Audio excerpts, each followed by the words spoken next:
Hello friends, मैं हूं तन्मय प्रकाश और आप देख रहे हैं यूट्यूब चैनल सरकारी जॉब न्यूज़। ये 12 मई 2020 के इंपॉर्टेंट करंट अफेयर्स क्वेश्चंस है। इसका पीडीएफ विद नोट्स एमसीक्यू के रूप में अवेलेबल है वीडियो के डिस्क्रिप्शन में, या आप इसे वीडियो खत्म होने से ठीक पहले मेरे बगल में जो डाउनलोड का लिंक आएगा वहाँ से ले सकते हैं। तो शुरू करते हैं, पहला क्वेश्चन लेते हैं और आप लोग लाइक बटन जरूर दबाना पसंद आए तो। क्वेश्चन होगा, करेंसी नोट से कोरोना वायरस के संक्रमण को देखते हुए किस शहर में सामानों के होम डिलीवरी पर डिजिटल पेमेंट अनिवार्य कर दिया गया है। मतलब अब वहाँ पर कैश पेमेंट नहीं होगा। इसका आंसर होगा अहमदाबाद। ओके, स्टेट गवर्नमेंट ने ये फैसला लिया है और इस संबंध में गुजरात के additional chief secretary Rajiv Kumar ने आदेश भी जारी कर दिया है। देखिए, अहमदाबाद में 5000 से ज़्यादा नोवल कोरोना वायरस के पेशेंट हैं और मुंबई के बाद अहमदाबाद जो है वो कोरोना का सबसे बड़ा सेंटर बन के उभरा है। तो सरकार ने यहाँ पर पहले ही तमाम दुकानें बंद करने का आदेश दिया हुआ था। कोई दुकानें खुली नहीं थी, दूध की और दवा की बस खुली थी। तो अब चूँकि ज़रूरत पड़ गई और पहले होम डिलीवरी पर भी रोक लगा दी गई थी, लेकिन चूँकि कई दिन बीत गए हैं, लोगों को ज़रूरत बढ़ रही है, इसलिए अब वहाँ पर होम डिलीवरी सामानों की ओपन की जा रही है। 15 मई से ये शुरू होगा और ऐसे में कैश ऑन डिलीवरी पर रोक लगा दी गई। सिर्फ डिजिटल पेमेंट ही यहाँ पर कर सकेगा। ओके, देखिए ये क्वेश्चन इंपॉर्टेंट क्यों है, क्योंकि ऐसा पहली बार हुआ है जब किसी शहर में किसी खास काम के लिए कैश पेमेंट को एक तरह से रोक लगा दिया गया और डिजिटल पेमेंट को अनिवार्य कर दिया गया। तो कभी भी जब भी कोरोना वायरस का जिक्र होगा और उस पर लिखने को दिया जाएगा या फिर डिजिटल पेमेंट को लेकर लिखने को दिया जाएगा, अगर आपको या उससे जुड़े हुए सवाल होंगे तो आप इस चीज़ को लिख सकते हो। ओके, अगला क्वेश्चन भी बहुत ही इंपॉर्टेंट है। सुप्रीम कोर्ट के इतिहास में पहली बार नियमित एकल जज पीठ, इंग्लिश में कहेंगे इसे रेगुलर सिंगल जज बेंच, कब से सुनवाई करेगी? ऐसा पहली बार हो रहा है। इसका आंसर होगा 13 मई। 13 मई से ये शुरू होगा।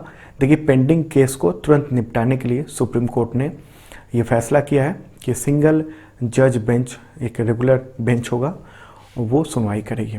ओके, और सुप्रीम कोर्ट के इतिहास में ऐसा पहली बार हो रहा है। अब तक सुप्रीम कोर्ट में नियमित सिंगल जज बेंच का प्रावधान नहीं था। यहाँ पर डिवीजन बेंच, यानी कम से कम 2 जजों की बेंच होती थी। किसी भी मामले की सुनवाई करने के लिए 2 जज होते थे मिनिमम, या फिर कई सारे ज़्यादा जज होते थे एक ही मामले की सुनवाई करने के लिए। तो अभी ये नई व्यवस्था लागू कर दी गई है। अच्छा, इसके अधिकार सीमित है, लिमिटेड है। जैसे कि सिंगल जज बेंच जो है वो सिर्फ जमानत और अग्रिम जमानत, ओके, बेल देने का काम करेगी और उन्हीं याचिकाओं पर सुनवाई कर सकेगी जिसमें अधिकतम 7 साल की सज़ा का प्रावधान है। उससे ज़्यादा का अगर कोई मामला आता है तो वो डिवीजन बेंच में चला जाएगा, यानी 2 या 2 से अधिक बेंच में चला जाएगा। ठीक है। अच्छा, सुप्रीम कोर्ट ने कहा है कि ये कदम केस की जो बहुत ज़्यादा संख्या हो रही है उसके चलते उठाया गया है, मामले को कम करने के लिए, केसेस को कम करने के लिए। आपको बता दूं कि पिछले साल यानी 2019 में सितंबर में सुप्रीम कोर्ट ने अपने नियमों में बदलाव किया था और सिंगल जज बेंच की मंजूरी दी थी। तो अब जो अभी सीजेआई हैं, chief justice of India, justice एस.ए. Bobde, तो उन्होंने ही ये 13 मई से सिंगल जज बेंच की शुरुआत करने का फैसला लिया है, जो रेगुलर बेंच होगा। ठीक है। अच्छा, एक इम्पॉर्टेंट इन्फॉर्मेशन दे दूं आपको कि 2070 के दशक तक केवल छुट्टियों में सिंगल बेंच बैठती थी। ओके, लेकिन वो रेगुलर बेंच नहीं कहलाती थी। इसलिए इस बार जो हो रहा है वो इतिहास में पहली बार सिंगल रेगुलर बेंच है। ठीक है। देखिए, 1970 के दशक में छुट्टियों के समय जो कुछ ज़रूरी मामले होते थे तो उन पर अंतरिम आदेश देने के लिए, इंटरिम ऑर्डर जारी करने के लिए सिंगल बेंच बैठती थी और बाद में उसी मामले को 2 या 3 जजों की बेंच जो है नियमित सुनवाई करती थी। तो एक तरह से टेम्परेरी ऑर्डर वहाँ होता था। लेकिन इस बार क्या होगा, ये ऑर्डर माना जाएगा पूरी तरीके से और ये टेम्परेरी ऑर्डर नहीं होगा अभी जो सिंगल बेंच है। एक उदाहरण दे दूँ, बहुत मशहूर है कि 24 जून 1975 को सुप्रीम कोर्ट में जस्टिस कृष्णा अय्यर ने इंदिरा गांधी के एक मामले में फैसला सुनाया था। उनकी अयोग्यता का जो मामला था जिसमें इलाहाबाद हाई कोर्ट ने उनके सांसद बनने की योग्यता पर सवाल उठा दिया था और अयोग्य करार दे दिया था। तो उसी के बाद जो है ये मामला सुप्रीम कोर्ट गया था और वहाँ पर सिंगल बेंच ने ये सुनवाई की थी और उसी के बाद देश भर में इमरजेंसी लागू हुई थी। तो जैसा मैंने बताया 1970 तक के दशक तक ही केवल छुट्टियों में सिंगल बेंच की सुनवाई होती थी और 1975 में उसी दौरान इंदिरा गांधी के मामले की भी सुनवाई हुई थी जो काफ़ी चर्चित रहा था।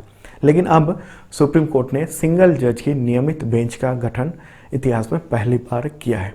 ओके, कन्फ्यूजन खत्म हो गया होगा। अच्छा, एक सवाल उठता है कि सुप्रीम कोर्ट में कितने पेंडिंग केस हैं। तो कानून मंत्रालय के आंकड़ों के मुताबिक पिछले साल यानी 2019 जुलाई तक सुप्रीम कोर्ट में 11.5 लाख पेंडिंग केस थे। सिर्फ सुप्रीम कोर्ट में 11.5 लाख पेंडिंग केस थे और कोरोना संकट की वजह से अभी जो है तमाम सुनवाइयाँ एक तरह से रुकी हुई हैं। केवल जो बहुत ज़्यादा ज़रूरी मामले हैं उनकी ही सुनवाई हो रही है वीडियो कॉन्फ्रेंसिंग के जरिए इस वक्त। ओके, तो इम्पॉर्टेंट बात थी। आगे बढ़ते हैं और अगला क्वेश्चन लेते हैं। महिला पैरा एथलीट दीपा मलिक ने संन्यास ले लिया है, उन्होंने घोषणा की है संन्यास की। तो इनमें से किस सम्मान को पाने वाली पहली महिला थी? आंसर होगा खेल रत्न। ओके, खेल रत्न पाने वाली वो पहली महिला खिलाड़ी थी। तो ये इंपॉर्टेंट बात है। देखिए, दीपा मलिक जो है वो देश के लिए पैरालंपिक में मेडल हासिल करने वाली पहली महिला खिलाड़ी भी हैं और पैरालंपिक कमेटी ऑफ इंडिया यानी पीसीआई का अध्यक्ष बनने के लिए उन्होंने अभी खेल से अलविदा कहा है। मतलब वो पैरालंपिक कमेटी ऑफ इंडिया की अब चेयरपर्सन बनने वाली हैं। ओके, नेशनल स्पोर्ट्स कोड के मुताबिक एक सक्रिय एथलीट किसी भी फेडरेशन में आधिकारिक रूप से पद हासिल नहीं कर सकता है या नहीं कर सकती है। ओके, चूँकि वो खिलाड़ी थी, इस वक्त खेल रही थी इंडिया के लिए, इसलिए वो चेयरपर्सन नहीं बन सकती थी, चेयरमैन नहीं बन सकती थी। तो इसी नियम के हवाला देते हुए दीपा मलिक ने संन्यास की घोषणा की है और अब वो चेयरमैन पद पर आ जाएंगी जल्द ही। ओके, दीपा मलिक को पद्मश्री भी मिल चुका है। उन्हें पिछले साल खेल दिवस के अवसर पर सर्वोच्च खेल सम्मान खेल रत्न मिला था। अगला क्वेश्चन लेते हैं। कोविड-19 की वजह से प्रभावित अर्थव्यवस्था की स्थिति को सुधारने के लिए सऊदी अरब ने कितना टैक्स यानी वैट को बढ़ा दिया है, वैल्यू एडेड टैक्स को? इसका आंसर होगा 3 गुना। 3 गुना कर दिया है। पहले 5% दर थी वैट की, अब 15% कर दिया गया। किसी सामान पर जो वैट है वो 15% होगा और 1 जुलाई से ये लागू होगा। इसके साथ साथ सऊदी अरब के गवर्नमेंट ने वहाँ के किंगडम है उसने सरकारी कर्मचारियों को जो मिलने वाला कॉस्ट ऑफ लिविंग अलाउंस था, जो भत्ता दिया जाता था बेहतर जीवन जीने के लिए, तो उसको भी रोक दिया है ताकि जो फाइनेंशियल जो डेफिसिट है, वित्तीय घाटा है, उसको कम किया जा सके। देखिए, तेल की प्रचुर मात्रा है उस देश में, सऊदी अरब में, लेकिन कोरोना वायरस की वजह से जो दुनिया भर में लॉकडाउन हुआ है उससे जो क्रूड ऑयल की कीमत है बहुत ज़्यादा गिर गई है और उसकी वजह से उसको नुकसान हो रहा है। देखिए, सऊदी अरब ने 2 साल पहले ही वैट लागू किया था, उससे पहले वहाँ पर टैक्स वैक्स नहीं लगता था और इसके लागू करने की यही मंशा थी कि दुनिया भर के कच्चे तेल के बाज़ारों पर जो उसकी निर्भरता है वो कम हो सके। और आपको बता दूं कि सऊदी अरब किंगडम का जो बजट है सालाना, उसका 87% पेट्रोलियम सेक्टर से आता था, जो बहुत बुरे दौर से गुजर रहा है। ये क्वेश्चन इसलिए भी क्योंकि कोरोना को लेकर और अर्थव्यवस्था को लेकर जो दुनिया भर में एक तरह से तबाही बढ़ती जा रही है, तो वो देखने को मिल रहा है। इसका उदाहरण जैसे कल भी मैंने आपको बताया था, उससे पहले भी बताया था, इंडिया जो है वो 12 लाख करोड़ रुपए कर्ज जो है वो लेने वाला है बॉन्ड बेचकर। ओके, और दूसरी तरफ जो अमेरिका है वो 3 खरब डॉलर कर्ज लेने वाला है। तो आप में से बहुत सारे लोगों ने ये सवाल पूछा था कि वो कर्ज कैसे लेगा, किससे लेगा। देखिए, मैंने पहले भी बताया हुआ आपको कि सरकारें जो है वो बॉन्ड बेचकर कर्ज लेती हैं। ओके, उधार लेती हैं या कर्ज लेती हैं। तो जो अमेरिका है वो बॉन्ड बेचेगा और उसको तमाम लोग खरीदेंगे, तमाम सरकारें आमतौर पर खरीदती रही हैं। इंडिया भी अमेरिकी गवर्नमेंट का बॉन्ड खरीदता रहा है, चाइना भी खरीदता रहा है बहुत बड़े पैमाने पे, क्योंकि अमेरिका जो है एक स्थिर देश माना जाता रहा है, विश्वसनीय माना जाता है। ओके, लेकिन चूंकि दुनिया भर की अर्थव्यवस्था खराब है तो दूसरे देश वगैरह नहीं खरीदेंगे। जैसे इंडिया में आरबीआई खरीदा था बॉन्ड वगैरह, लेकिन वो नहीं खरीदेगा दूसरा देश, क्योंकि दूसरे देशों की ही अर्थव्यवस्था खराब है। तो वो बॉन्ड जारी करेगा और पब्लिक के लिए होगा, पब्लिक उस बॉन्ड को खरीदेगी। देखिए, मैंने पहले भी बताया था आपको कि इस वक्त दुनिया भर में अर्थव्यवस्था की स्थिति खराब है और तमाम कंपनियां जो हैं उसके जो शेयर बाजार में रेट हैं उसको अप्स एंड डाउन हो रहे हैं। तो ऐसे में जो निवेशक हैं वो देख रहे हैं कि कहाँ पर वो पैसा लगाएं जिससे उनकी जो मनी है, उनका जो रुपया है या उनका जो डॉलर है या उनका जो कोई भी मुद्रा है वो सुरक्षित रह सके अगले कुछ साल के लिए। तो ऐसे में लोग बॉन्ड खरीदते हैं, ओके, गवर्नमेंट बॉन्ड खरीदते हैं। तो अमेरिका भी ये बॉन्ड ही बेचने जा रहा है, ओके। अगला क्वेश्चन लेते हैं, किस देश ने 10 मई को सैन्य अभ्यास के दौरान गलती से अपने ही जहाज पर मिसाइल चला दी जिससे 19 से अधिक लोगों की मौत हो गई? इसका आंसर होगा ईरान, ओके। ईरान की सरकारी मीडिया ने ये रिपोर्ट जारी की है कि एंटी शिप मिसाइल का परीक्षण किया जा रहा था 10 मई को और ये हादसा हुआ है। कहाँ पर हुआ है? ओमान की खाड़ी में ये परीक्षण चल रहा था और उसी दौरान ये लाइफ सपोर्ट एक जहाज़ था, उसी में से टकरा गया और ये घटना हो गई। अगला क्वेश्चन है, केंद्र सरकार ने कोविड-19 महामारी के बीच 10 मई 2020 को 5 द्वीपीय देशों की सहायता के लिए कौन सा मिशन लॉन्च किया है? इसका आंसर होगा मिशन सागर, ठीक है। देखिए, इधर हाल फिलहाल में गवर्नमेंट ने कई सारे मिशन लॉन्च किए हैं, जैसे जो खाड़ी देश हैं और जो दूसरे देश हैं वहाँ से जो प्रवासी हैं भारतीय उनको लाने के लिए अलग मिशन है। हमने देखा मालदीव से लोगों को लाया गया था, नेवी का एक अलग मिशन था और ये एक अलग मिशन है जिसमें क्या होगा कि मालदीव, मेडागास्कर, मॉरिशस, सेशल्स और कोमोरोस, ये जो देश हैं, द्वीपीय देश हैं, वहाँ पर फूड सप्लाई की जाएगी और कोविड-19 से जुड़े हुए जो भी आयुर्वेदिक दवाएं हैं, इसके अलावा एलोपैथ में बात करें तो हाइड्रोक्सी क्लोरोक्विन वो भी टैबलेट आपूर्ति की जा रही है वहाँ पर। तो एक इम्पॉर्टेंट बात है, इंडियन नौसेना अपने केसरी जहाज के जरिए ये सब काम करेगा, उसको तैनात किया गया है केसरी जहाज, ओके। और ये अभियान चलाया जा रहा है, ओके। आगे बढ़ने से पहले बता दूं कि 2020 का जनवरी से अप्रैल तक का करंट अफेयर्स अवेलेबल है पीडीएफ के रूप में, डिस्क्रिप्शन में देख लेना, मिल जाएगा आपको। और 2019 का भी है करंट अफेयर्स एमसीक्यू और नोट्स के साथ, तो डिस्क्रिप्शन देख लेना। चलिए अगला क्वेश्चन लेते हैं, चेचक उन्मूलन की कौन सी भी वर्षगांठ पर WHO और संयुक्त राष्ट्र की पोस्टल एजेंसी ने 8 मई को स्मारक डाक टिकट जारी किया? चेचक मतलब स्मॉल पॉक्स। इसका आंसर होगा 40वीं, ओके। 40वीं ये वर्षगांठ थी। देखिए, मई 1980 में जो 33वीं वर्ल्ड हेल्थ असेंबली हुई थी संयुक्त राष्ट्र की, उसी में घोषणा की गई थी उन्मूलन की, ओके। तो दुनिया के तमाम देश जो हैं उस वक्त चेचक से लड़ाई जीत चुके थे। उस समय तक 50 करोड़ से ज़्यादा टीके लगाए गए थे लोगों को, ओके।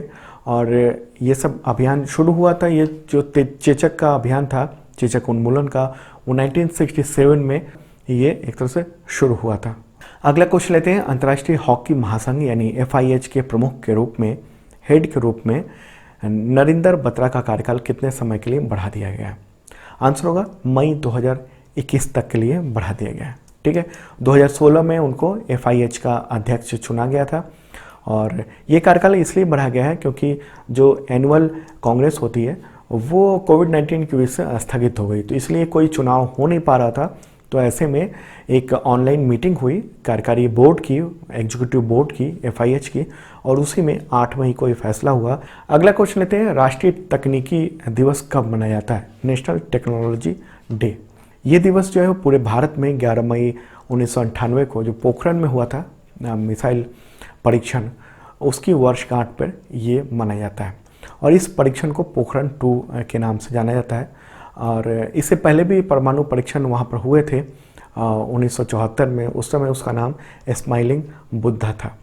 तो जो 1998 में जो परमाणु परीक्षण हुए तो उसका नाम क्या रखा गया था, कोड नेम क्या रखा गया था, वो आप बताइए कमेंट बॉक्स में, ओके। कमेंट बॉक्स में आपको बताना है कि 1998 में जो परमाणु परीक्षण किया गया था अटल बिहारी वाजपेयी के कार्यकाल में 11 मई को, तो उसका कोड नेम क्या था, उसका नाम क्या था, कमेंट बॉक्स में ज़रूर बताइएगा, ओके। चलिए अगला क्वेश्चन लेते हैं, हरिशंकर वासुदेवन का निधन हुआ है 10 मई को। कोविड-19 की वजह से, तो इनमें से क्या थे, क्यों मशहूर थे वो? आंसर होगा इतिहासकार थे और उसी ग्रुप में वो प्रसिद्ध थे। रूस और मध्य एशिया के विषय से संबंधित, मिडिल ईस्ट और रसिया उससे रिलेटेड इतिहास को लेकर उन्होंने काफ़ी काम किया था और वो कई मंत्रालयों में औपचारिक सलाहकार भी रह चुके थे। कुछ बुक्स भी लिखी थी उन्होंने, वही काफ़ी प्रसिद्ध हुए थे। तो दोस्तों ये था इंपॉर्टेंट करंट अफेयर्स, कैसा लगा ज़रूर बताना। और इसका PDF अवेलेबल हो गया है, मेरे बगल में जो लिंक आ गया है डाउनलोड का, वहाँ पर क्लिक कीजिए और इसे डाउनलोड कर लीजिए, या आप इसे वीडियो के डिस्क्रिप्शन से भी डाउनलोड कर सकते हैं, वहाँ पर लिंक अवेलेबल है। और जिन लोगों ने सब्सक्राइब नहीं किया ज़रूर करना, साथ में बेल आइकन दबाना मत भूलना ताकि नोटिफिकेशन आपको वक्त पर मिल सके।